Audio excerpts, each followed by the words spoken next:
Welcome to English Inside Indonesia. Jadi materi kali ini terkait artikel the. Ya, video sebelumnya itu Miss ajarkan artikel e dan juga en, kali ini the ya. Nah, artikel the ini termasuk artikel definite ya. Artinya the is used before a singular or plural noun. Jadi the ini digunakan sebelum kata benda ya, noun kata benda baik singular ataupun plural ya. Untuk the kali ini bisa diikuti oleh benda tunggal maupun benda jamak, boleh ya. Beda kalau yang sebelumnya e dan juga en, tidak boleh bendanya itu banyak jamak ya, harus benda tunggal. Sedangkan the ini bisa tunggal maupun jamak ya. Selanjutnya, we use article the when the listener already knows which thing we are talking about because it was mentioned before or because there is only one of them. Artinya, kita pakai kata the ini ya, the sebelum benda noun itu ketika itu listener ya, lawan bicara kita ataupun ataupun yang membaca itu pembaca sudah tahu benda yang dimaksud itu yang mana ya, ataupun bendanya itu hanya satu ya,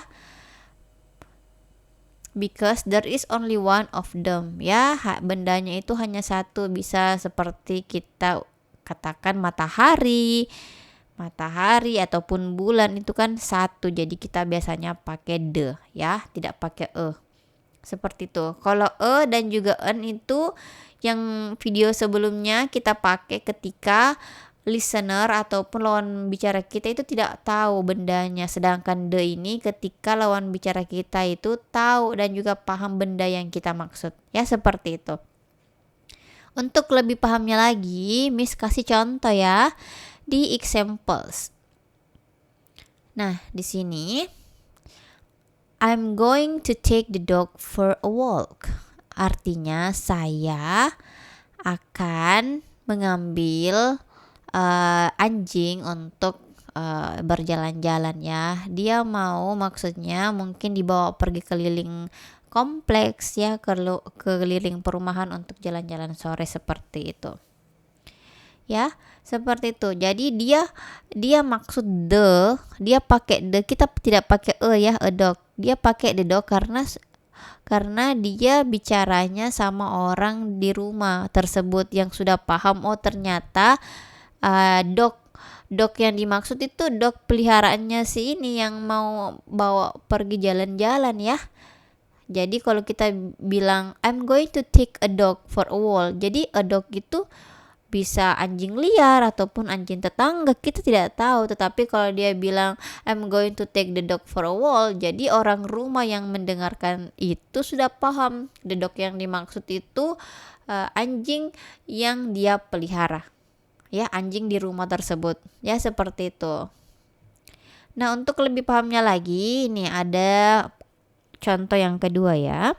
The sun is shining brightly today. Jadi kita bilang the sun ya, karena matahari itu cuma satu ya, tidak ada matahari yang lainnya. Jadi kalau sudah pasti satu dan juga orang sudah paham matahari itu ya, itu yang dimaksud yang di atas ya, yang panas itu, kita pakai the sun ya. Kalau kita pakai a sun itu maksudnya ada matahari yang lain, padahal matahari kan cuma satu.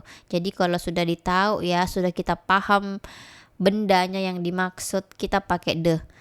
Jadi ini artinya matahari bersinar dengan cerah hari ini ya, seperti itu artinya. Nah, contoh yang terakhir, the book you lent me was fantastic. Jadi di sini artinya buku yang kamu pinjamkan ke saya itu luar biasa. Mungkin ceritanya itu seru ataupun menyenangkan ya ceritanya. Jadi kita bilang the book karena sudah ditahu ya. Misalnya saya bilang ke teman saya, the book you lent me was fantastic ya. Jadi lawan bicara saya sudah tahu, oh yang dimaksud itu buku yang saya pinjamkan minggu lalu mungkin seperti itu. Tetapi kalau saya bilang a book ya, a book you lent me was fantastic. Jadi lawan bicara saya tuh pusing. Buku yang mana nih yang dimaksud ya? Tapi kalau kita bilang the book you lent me, ya dia sudah paham oh yang buku yang saya kasih yang terakhir yang maksudnya itu fantastic. Ya seperti itu. Jadi kalian harapkan bisa paham betul kapan sih digunakan an dan juga the. Ya. Untuk lebih pahamnya lagi, Miss kasih beberapa contoh soal, kalian bisa jawab agar kalian bisa melakukan perbandingan, paham betul perbandingan dari penggunaan an dan juga the. Ya, cukup sekian untuk video kali ini. Miss harap kalian bisa paham betul dan tetap semangat untuk belajar bahasa Inggris. Ya, and see you in the next video.